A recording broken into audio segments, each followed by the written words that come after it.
Alguém aqui quer viver uma vida leve? E isso vai além da nossa dieta, ok? Sabe, eu vi algo que me marcou, que foi uma frase que o cara falou que a pregação são 30 minutos com frases e palavras de ressuscitar mortos. Porque vamos ser sinceros, irmão, eu não sei você, qual é a sua expectativa quando você vem na igreja, mas quando a gente prepara uma mensagem, quando a gente fica ouvindo Deus durante muitas horas ou algum dia para poder ministrar e falar, pregar, né? A nossa expectativa é basicamente uma: muda a história através dessa mensagem. Muda casamentos, faz que com filhos que não falavam com seus pais, volte, liga, manda mensagem para eles na hora. Faz com que pessoas que não sonhavam mais voltem a sonhar. Essa é a expectativa de um pregador que prega a mensagem.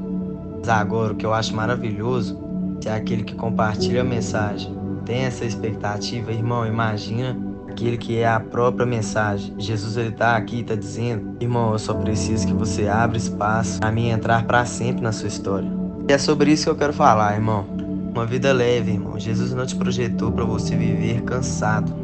Não, então você tá falando que o evangelho é fácil? Não tô falando que o evangelho é fácil. Não confunda facilidade com leveza. Jesus nunca disse que seria fácil, irmão, mas ele disse: pode ser leve. Ah, Hugo, cara, eu me decepcionei, mano. Eu aceitei Jesus.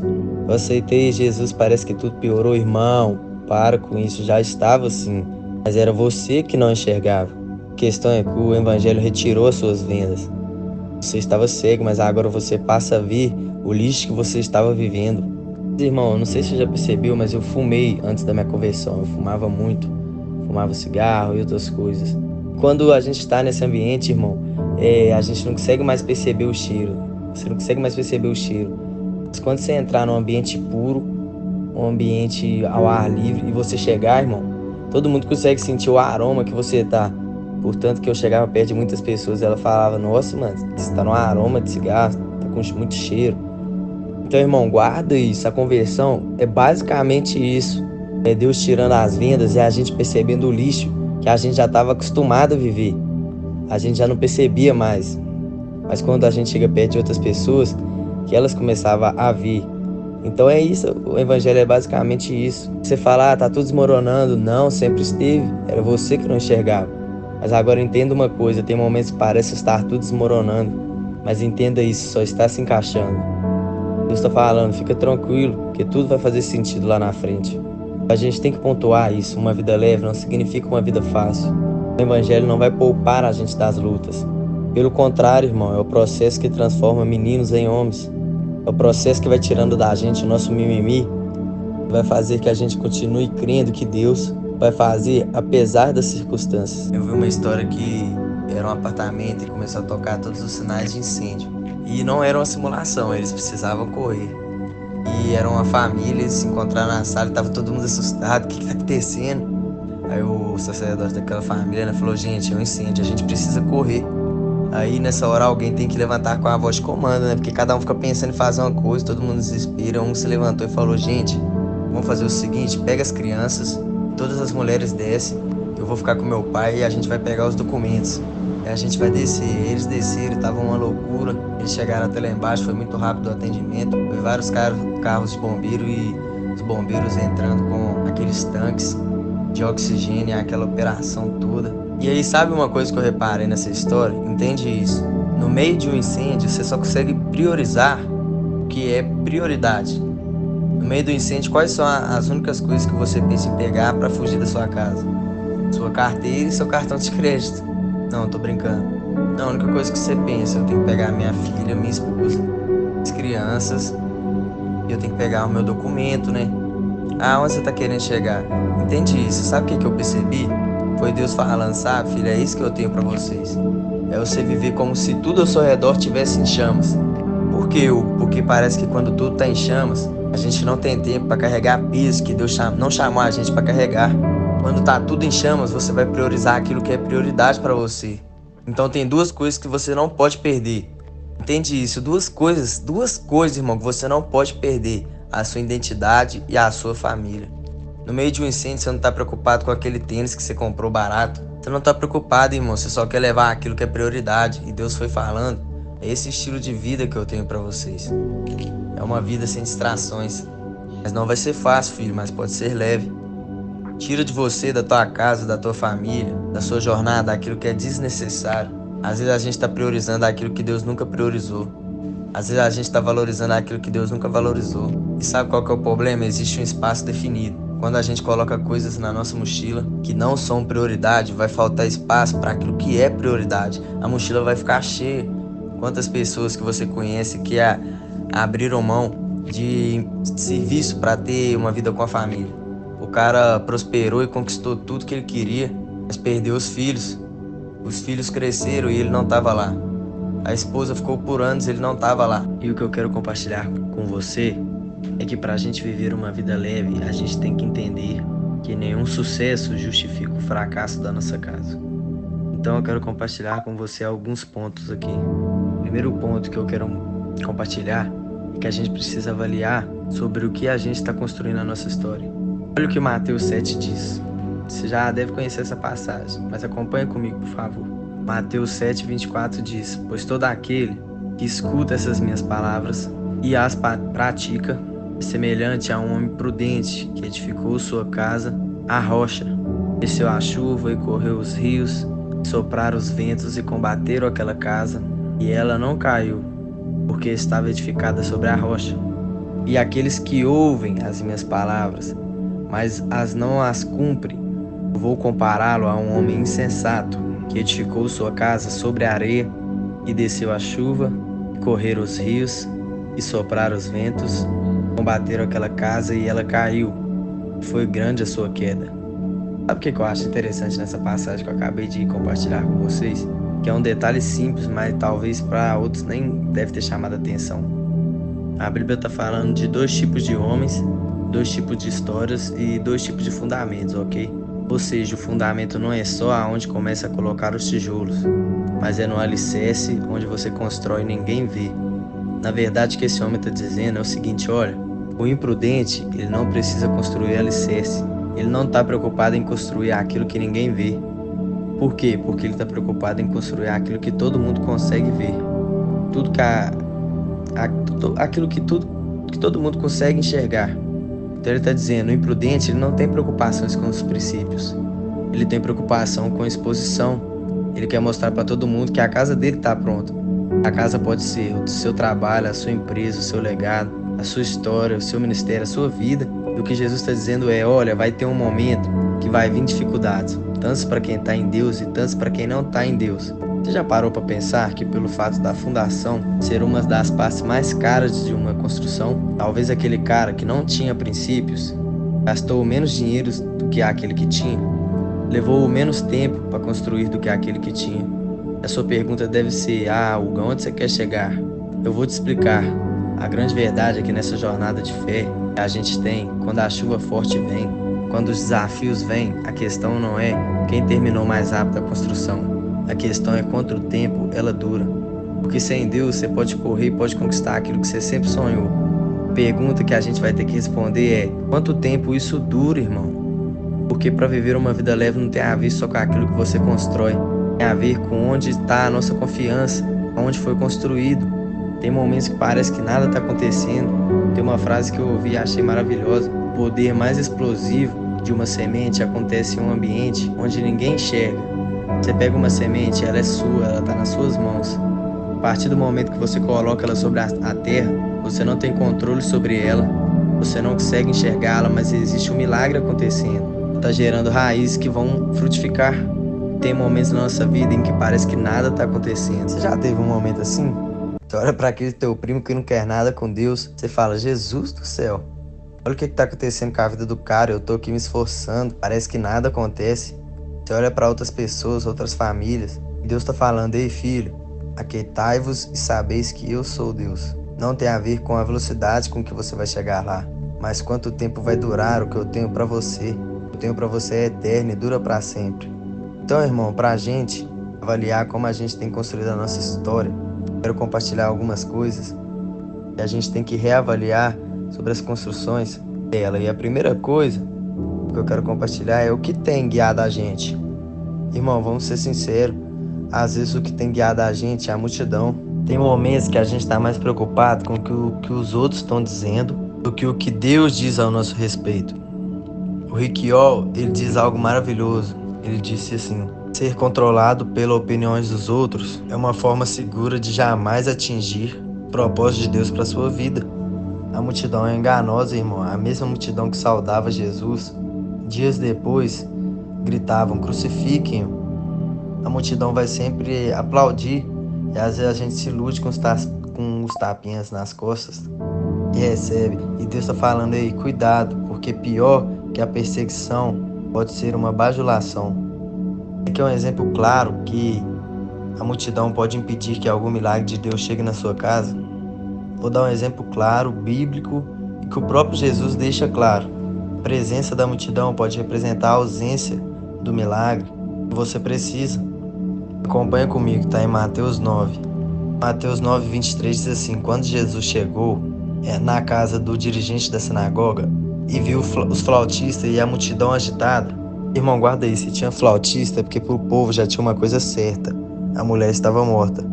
Quando Jesus chega, já tinha flautista, já tinha carpideira, já tinha vizinho fofoqueiro, e já estava todo mundo falando assim: ó, não tem mais jeito. Talvez seja nesse contexto que Jesus vai entrar na sua vida. Todo mundo olha para você e acha que não vai dar mais certo. Mas a boa notícia é: Jesus chegou na sua casa. Aí Jesus chega lá, acompanha comigo, tá na minha Bíblia e tá na sua também. Então ele viu uma multidão agitada. Jesus diz: saiam, a menina não está morta, mas dorme. E todos começaram a rir dele. Irmão, tem momentos que a gente vai precisar definir se a risada da multidão em relação aos nossos sonhos define o que a gente vive, ou se é a palavra que Deus já liberou antes da multidão chegar na nossa vida, antes da multidão chegar na nossa casa. Porque para todo mundo que te conhece pode parecer ridículo o sonho que te move, mas não precisa fazer sentido para ninguém se faz sentido para quem te prometeu. Olha o que a palavra de Deus diz: a menina não está morta, ela apenas dorme. E todos começaram a rir dele. E olha o que a palavra de Deus diz, cara: e depois que a multidão se afastou, Jesus entrou, tomou a menina pela mão e ela se levantou, e a notícia desse acontecimento se espalhou por toda aquela região. Irmão, o que eu quero compartilhar com você é que tem milagres na sua casa que só vão acontecer quando a multidão sair. Tem milagres na tua família que só vão acontecer quando a multidão sair. Ah, você está falando de pessoas, Hugo? Eu estou falando de pessoas, conselhos, pensamentos, ideias, sentimentos, tudo aquilo que vai de encontro com aquilo que Deus prometeu. Irmão, é uma multidão de ideias e sugestões tentando fazer você desacreditar naquilo que Deus prometeu. Você lembra do primeiro pecado da criação, irmão? O primeiro pecado da criação, Satanás, ele não fez a criação o que ele desejava que ela fizesse, não. Ele só sugeriu o que era bom. A grande questão, acompanha comigo, por favor, em nome de Jesus, é que desde de Gênesis, Deus declara que aconteça e ele vê que é bom. O que o inferno faz? O inferno sugere que algo aconteça e ele diz que vai ser bom. Ele chega e fala: ah, você sabe por que Deus não quer que você tenha acesso? Porque se você comer da árvore da vida, da árvore do conhecimento, do bem e do mal, você vai se tornar como ele. Mas agora você sabe qual que é a loucura, irmão? Isso me pegou muito. É que o homem já era com Deus. O homem já era como Deus. A palavra de Deus diz que no sexto dia, quando Deus criou o homem, então quando ele foi nos criar, ele fala: façamos então o homem a nossa imagem e semelhança. Sabe o que a gente está aprendendo aqui? Primeiro pecado da criação, primeira queda da criação. O homem morreu tentando ser quem ele já era. O que Deus está ensinando pra gente? Você não souber quem você é, você não sabe o que você pode. Qualquer sugestão do inferno vai fazer você parar. Irmão, se você está em cadeias ouvindo essa palavra, essas cadeias vão ser quebradas. Se você está cansado, se você está cativo, você vai ser liberto através dessa palavra, irmão. Essa palavra vai te libertar. Vereis a verdade vos libertará. Mas olha que interessante, irmão, presta atenção nisso. O homem morreu tentando ser quem já era. E Deus está falando: ei, filho, a minha promessa chegou na sua casa antes de qualquer sugestão do inferno. Então você tem que decidir a qual delas você vai se agarrar. Irmão, guarda isso. Se eu me movesse por opiniões, eu não tinha me movido por nada que eu me tornei em Deus, nem 95% do que eu estou vivendo hoje com Deus eu tinha vivido se eu tivesse me movido pelas opiniões. Porque para todo mundo era loucura o Hugo virar crente, o Hugo ser da igreja. Para todo mundo era loucura o Hugo largar tudo e do nada começar a falar de Jesus, tocar violão, pregar. Só que você sabe o que é interessante? A mesma multidão que diz você é loucura antes de sair, depois diz, mano, eu tenho que reconhecer, Deus está fazendo algo novo na sua vida. Depois que você vai, eles estão aplaudindo. O que você tem que definir é se a multidão vai reconhecer os milagres ou vai te impulsionar para o seu destino. Ou é a multidão que te move, ou é a palavra de Deus, irmão. Eu não estou aqui por uma opinião, eu estou aqui falando com você, é por uma direção. E Deus está falando com você hoje. Tem milagres que só vão acontecer quando você der uma ordem para as multidões sair. E olha que interessante, riram dele 2 versículos antes, 2 versículos depois. A notícia desse acontecimento se espalhou por toda aquela região. A mesma multidão que duvidou dos milagres agora estava espalhando ele por todos os lugares. É Deus dizendo, filho, toda multidão que se levanta contra as minhas promessas vai ter que reconhecer que só o Senhor é Deus. Segunda coisa que eu quero compartilhar com você é que tem momentos que a gente acaba sem perceber, sendo guiado pela carência, guiados pela multidão, guiados pela carência. Vamos ser sinceros, você deve conhecer alguma menina que no início esperava um príncipe encantado em cima de um cavalo branco. Aí deu um tempinho, o príncipe não veio, o cavalo sumiu. As pessoas vão falar, Deus, se vier de moto tá de boa. Aí daqui a pouco, Deus, não precisa ser nem de moto, manda de Uber. Aí daqui a pouco tá, Deus, não precisa ser um príncipe, assim, pode ser um amigo do príncipe. Mas agora falando sério, irmão, a carência muitas das vezes move a gente com aquilo que parece a promessa, mas não é a promessa. O problema é que quando a gente está satisfeito com o que é parecido com a promessa não vem. Porque Deus nunca vai disputar espaço em nós.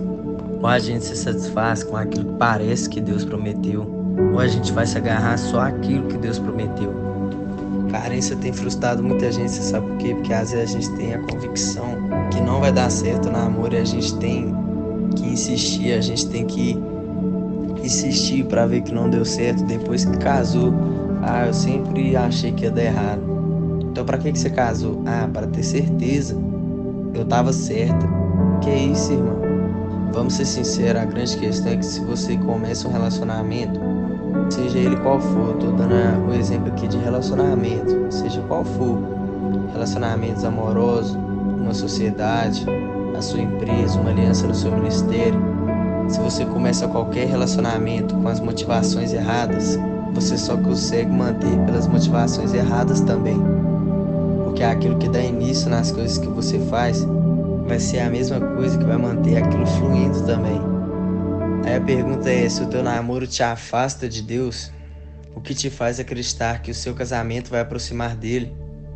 Eu aconselhei um amigo meu, ele mandou um tanto de mensagem no WhatsApp, e vamos ser sinceros, uma coisa é você conversar 20 minutos pessoalmente, outra coisa é você conversar 20 minutos de áudio. Você vê um áudio de 4 minutos e já fala, o sangue de Jesus tem poder. 1 minuto tá bom, né? Já pula pro final. Fala, não, irmão, entendi o que você falou. Tô brincando. Mas é sério, eu vi tudo e respondi ele.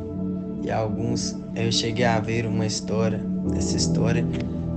Aí o jovem falando, pastor, eu voltei com a menina e depois ela terminou comigo. E depois eu voltei com ela e eu terminei com ela. Eu voltei e aí a palavra que o cara respondeu foi, irmão, vamos ser sinceros. Tá muito claro onde vai dar.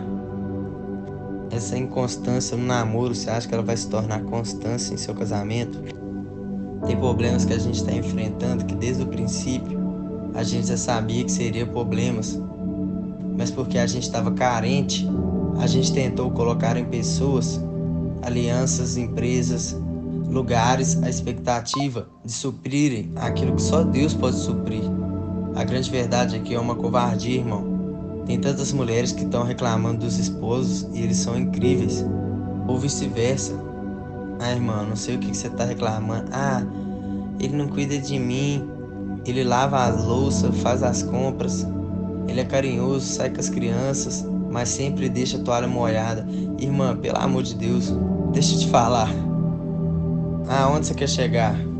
Às vezes a gente está frustrado com o outro porque a gente está colocando no outro uma expectativa que o outro não tem como suprir.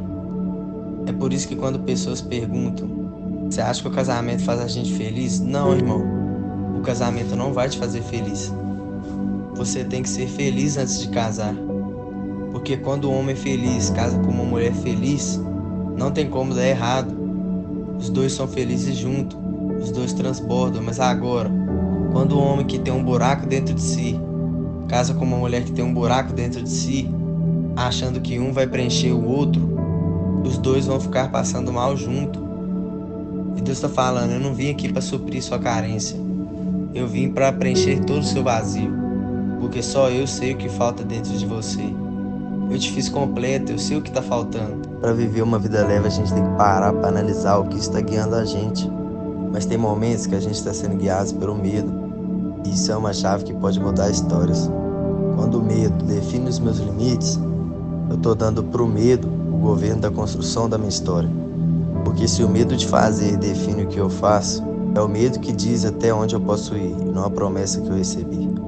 Se por medo de não ser aceito eu não faço, medo de não ser aceito define até aonde eu posso ir, e não a promessa que Deus me fez. Pelo medo de não conseguir, pelo medo de não alcançar, se pelo medo. A gente está falando: Deus, eu acredito que o Senhor pode fazer, mas eu acho que o poder para definir a minha história do que a sua promessa. É basicamente isso que você faz quando você fala: eu prefiro seguir os meus medos do que as minhas promessas. Deus está falando: ei, você crê que eu sou poderoso para fazer? Você crê que agindo eu não tem quem possa impedir? Então avisa pro seu medo que ele chegou atrasado, irmão, porque já chegou um Deus antes da tua história. Já chegou alguém antes da sua história, irmão. Tem gente que por medo de perder, já perdeu. O medo de perder, você já perdeu por quê? Porque você não dá nem os primeiros passos de fé. Vamos ser sinceros, irmão. Você que já teve essa opção de aceitar Jesus, essa intuição de aceitar Jesus, teve momentos que você não veio à frente, por medo do que vão pensar. Você condiciona a sua conversão, o dia que você vai mudar a sua história, o dia que você vai aceitar Jesus, pelo que os outros vão pensar. Não, eu não vou lá na frente porque esse fulano vai achar que eu virei evangélico. Irmão, entenda isso. O medo não vai mais governar a sua história. Eu preciso renovar as minhas esperanças, apesar dos cenários. Olha o que diz Abacuque 3,17. Não florescendo a figueira, mesmo não havendo uva nas videiras, mesmo falhando as safras de azeitonas, não havendo produção de alimento nas lavouras, nem ovelha nos currais, nem boi nos estábulos, ainda assim eu me exultarei no Senhor, me alegrarei no Deus da minha salvação. O que Abacuque está dizendo? O medo não define a minha história. Meus olhos veem, parece que tem falta de tudo, mas a minha fé diz: eu posso todas as coisas naquele que me fortalece. Olha que interessante, Hebreus 11 vem com a história dos heróis da galeria da fé. Aí Hebreus começa a dizer tudo que os heróis da fé fizeram. Ele começa a citar inúmeros heróis da fé que fizeram coisas incríveis, sobrenaturais, marcadas. As histórias de Hebreus 11 começa: olha, pela fé eles subjugaram reinos, pela fé eles praticaram justiça, pela fé eles fecharam a boca dos leões, pela fé eles apagaram o poder do fogo, pela fé eles escaparam do fio da espada. E sabe o que é interessante? A palavra não está dizendo que eles foram poupados das circunstâncias. A palavra está dizendo que eles foram poupados na circunstância. Eles não foram poupados no processo. Eles foram guardados por Deus durante o processo. Por isso que a palavra está dizendo: os leões ainda estavam lá, mas não podia comê-los mais. O fogo ainda estava lá, mas não podia queimá-los mais. A espada ainda estava lá, mas não podia os feri-los mais. Por isso que Hebreus está dizendo: olha, a fé não é a ausência de circunstâncias contrárias. A fé é a segurança que Deus me guarda em todas elas. Você lembra aquela passagem da fornalha ardente? E Deus enviou um anjo para que a fornalha não queimasse mais. Mas não, pelo contrário, ela estava tão aquecida, irmão. E os soldados que foram levar Sadraque, Mesaque e Abednego. Os soldados que foram levar morreram queimados. E Deus estava estabelecendo para o povo um princípio básico. Os teus gigantes não precisam sair para que eu faça. Vou fazer na presença deles. A fornalha continua quente, o leão continua na arena, a espada continua levantada. Mas se Deus é por nós, quem será contra nós? Pode cair à minha esquerda, 10.000 à minha direita, mas eu não serei atingido. E Deus está falando, ei, para de ser guiado pelo medo. Romanos 8,31 diz: o que dizemos, pois, diante dessas coisas? Se Deus é por nós, quem será contra nós? Olha que coisa incrível que o Romanos está dizendo. Aquele que não poupou o seu próprio filho. Aqui a palavra está tentando dar para a gente a profundidade do amor de Deus. Ele está dizendo, aquele que não poupou nem o seu próprio filho. É como se fosse eu tivesse um filho e eu amasse tanto meu filho, mas eu também teria um amigo que eu amasse muito. E eu ofertasse meu filho pro meu amigo, meu único filho pro meu amigo. Imagina que o meu filho é o único que tem o sangue capaz de curar o meu amigo. Eu falo, mano, vou abrir mão de todo o sangue do meu filho por você. O que Deus está estabelecendo, o princípio é o seguinte: meu amigo nunca vai poder duvidar que eu faça qualquer coisa por ele. Por quê? Porque se eu não poupei o meu filho por ele, você acha que tem alguma coisa que eu não farei por ele também?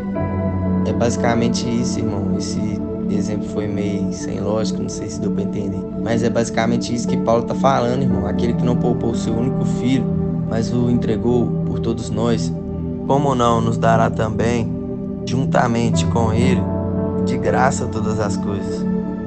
Paulo está dizendo, irmão, não tem sentido você perguntar se Deus deseja fazer na sua vida ou não. Não tem sentido você perguntar se Deus te ama ou não. Ele entregou o próprio filho por você. Existe uma dúvida do amor furioso que ele tem por você? Você tem noção do que é redenção, irmão? Você consegue imaginar a loucura que foi naquele dia?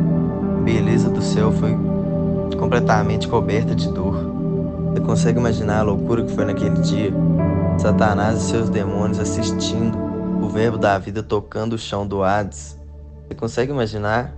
Aquele que fez todas as coisas, com o poder da sua palavra, agora está tocando o Hades. Por quem? Por você.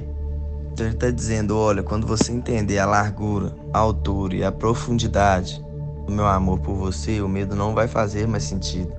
Hebreus 11 diz, olha, a fé é a certeza daquilo que esperamos e a prova das coisas que não vemos. Mateus 18:18 diz, digo-vos a verdade, tudo que vos ligares na terra terá sido ligado no céu, e tudo que vocês desligarem na terra terá sido desligado no céu. Também lhes digo que se 2 de vocês concordarem na terra sobre qualquer assunto, qual pedir, isso lhe será feito pelo meu Pai que está no céu. Pois onde 2 ou 3 em meu nome estiverem reunidos, ali eu estarei no meio deles. O que isso tem a ver com medo? É simples. Aonde existe fé, não tem espaço para o medo. Porque o medo vai dizer para você, não tem como acontecer. A fé vai dizer, já aconteceu. O medo vai dizer, é impossível, irmão. A fé vai dizer, é inevitável. Tem momentos, irmão, guarda isso que atualmente vai dizer assim, não tem mais como. Tem momentos que as pessoas vão dizer, não tem mais jeito. Tem momentos que as opiniões vão dizer. Tem momentos que a gente vai dizer pra gente mesmo em secreto, eu acho que agora não dá mais, chegou no limite. E Deus tá falando, olha, tira o medo do teu lugar secreto. Deixa Ele inundar teu lugar secreto com a fé. Deixa Ele inundar o teu secreto com a lembrança do que eu já fiz no teu passado. Você sabe por quê? Porque quando a gente lembra o que Deus fez no passado, não existe dúvida se Ele vai fazer isso de novo. É isso que Ele quer trazer pra gente a memória. Olha, você lembra do Deus que te curou no passado? Ele continua curando hoje. Você lembra do Deus que te amou no passado, quando você não tinha nada de valor para oferecer? Ele continua te amando hoje. Você lembra do Deus que te prometeu coisas quando tudo parecia loucura? Ele continua te oferecendo hoje. Ele continua te prometendo hoje. Aquele que prometeu, Ele é fiel para cumprir. Uma coisa que é poderosa para romper em fé, lembrar do que Deus já fez no seu passado. E vamos ser sinceros, irmão. Tem momentos que tudo que a gente está vivendo é fruto de uma amnésia espiritual.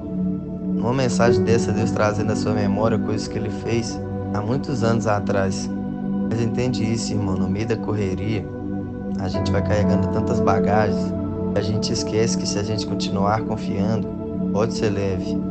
Se algum momento, irmão, uma crise financeira viesse a abalar nossa família, a gente não pode esquecer do Deus que invadiu a nossa casa há um tempo atrás, mudou a nossa história. O problema é que às vezes a gente esquece e começa a perguntar, será que Deus vai fazer? Irmão, Deus não vai fazer, Ele já fez, é só você esperar chegar. Deus não vai curar, Ele já curou, é só você crer e caminhar segundo aquilo que crê. Deus está falando para pessoas, ei, ou você seguia pelo seu medo, ou você seguia pela minha promessa. Jesus está falando, ei, não deixa de acreditar, não deixa de confiar, não deixa de descansar. E às vezes, irmão, o que mais impede a gente de viver o novo de Deus é quando a gente é guiado pelo passado. Não permita que o seu passado controle o seu futuro. Parou para pensar na loucura que é? Loucura que é pegar um tempo que já não existe mais, deixar ele assumir o papel, o governo na construção do teu amanhã, do teu futuro. Deus está dizendo para algumas pessoas, ei, você não pode ser guiado pelo teu passado. O teu passado não existe mais. Irmão, tem coisa que nem o diabo lembra mais, mas a gente fica tentando trazer a memória.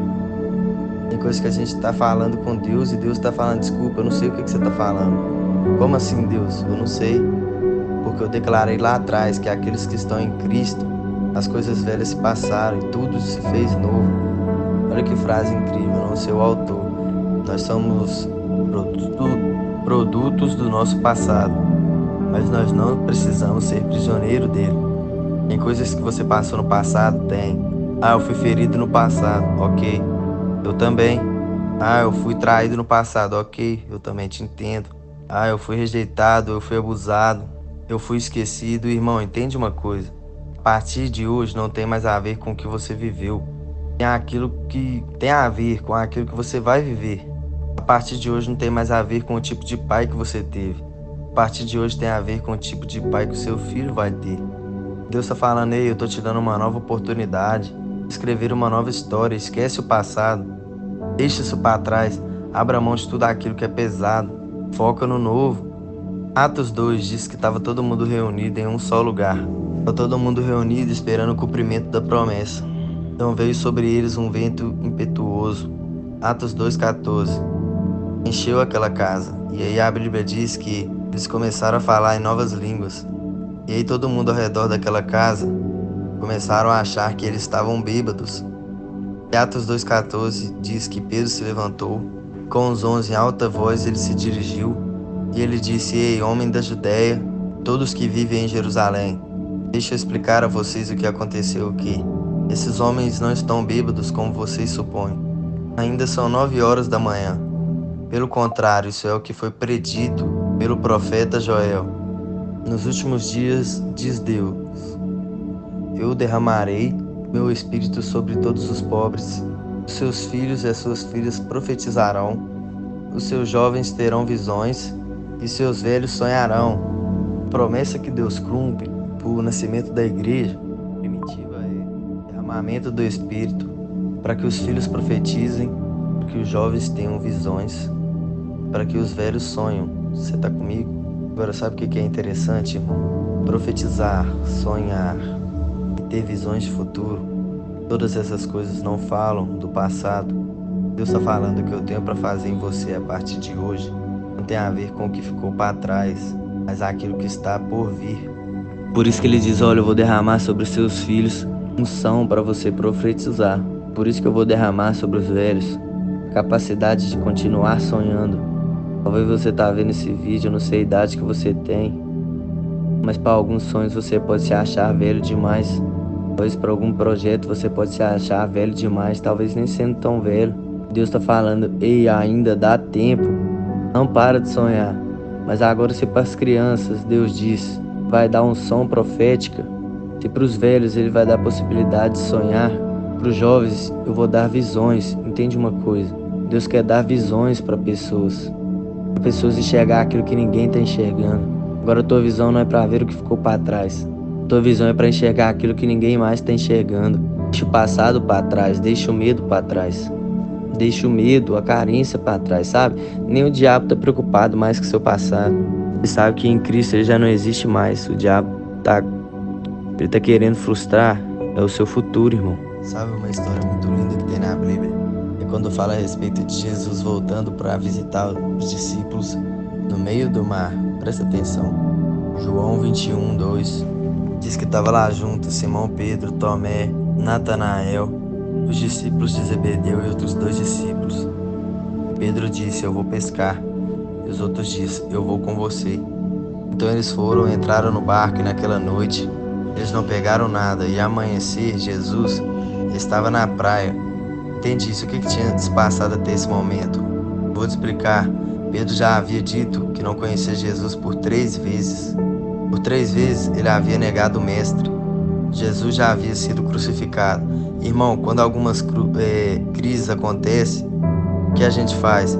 A gente volta a fazer o que a gente fazia antes de conhecer Jesus. E é exatamente isso que Pedro fez. O mestre morreu, a esperança morreu. O que Pedro faz? Quer saber? Eu vou voltar para lá. Os outros discípulos vão também. A Bíblia diz que enquanto eles estão pescando, eles não pegavam nada. Jesus apareceu na praia de novo. Porque a Bíblia diz, ao amanhecer Jesus já estava lá na praia. Os discípulos não o reconheceram. E ele o perguntou: ei filhos, vocês têm algo para comer? E eles disseram: não. Então ele disse: faz o seguinte, lança a rede do lado do barco e vocês encontrarão. E eles a lançaram e não conseguiram recolher a rede, porque tanto era a quantidade de peixes.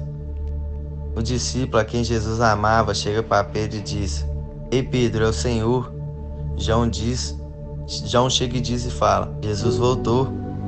A Bíblia diz que quando Simão, Pedro, ouve aquilo, ele pega a sua capa, ele a havia tirado, ele se lança no mar, ele vai correndo. Irmão, imagina o coração de Pedro, pensando: cara, Jesus voltou pelo mesmo lugar que eu conheci ele, Jesus voltou pelo mesmo cenário que eu encontrei pela primeira vez, mas só que Jesus vai me encontrar diferente, cara. Eu não tô mais pregando, eu não tô mais profetizando, eu não tô mais expulsando demônios. Eu voltei a fazer o que eu fazia antes. Você consegue imaginar na cabeça de Pedro a crise? Será que Jesus vai me receber? Será que Jesus vai me abraçar? Será que Jesus vai me aceitar? A Bíblia diz que quando eles chegaram, os outros discípulos vieram de barco. Mas Pedro foi na frente. Pedro estava eufórico, irmão. Pedro era sanguíneo, ele estava desesperado para encontrar Jesus. De novo, os discípulos vêm de barco arrastando a rede cheia de peixe, porque eles estavam a cerca de 90 metros da praia. Quando desembarcaram, eles viram uma fogueira.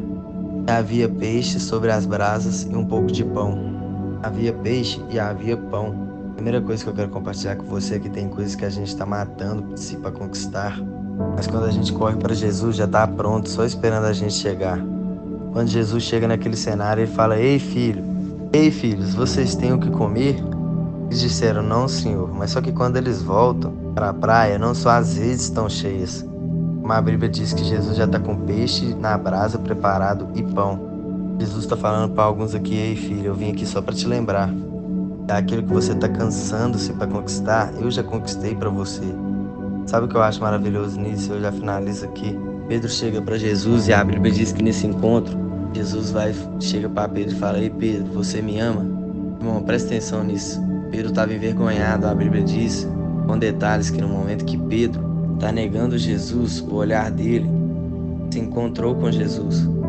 A Bíblia diz em detalhe que quando Pedro está dizendo pela terceira vez: eu não conheço esse homem, o olhar de Pedro, quando ele nega Jesus, se encontra com o olhar de Jesus.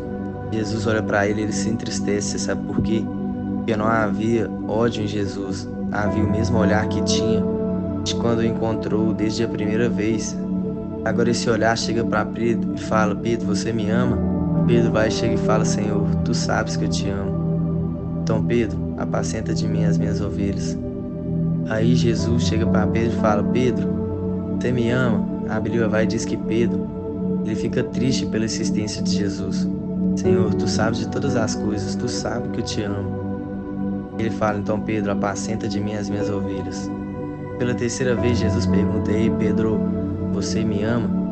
Ele fala: Senhor, tu sabes que eu te amo. Então Pedro, apacenta as minhas ovelhas.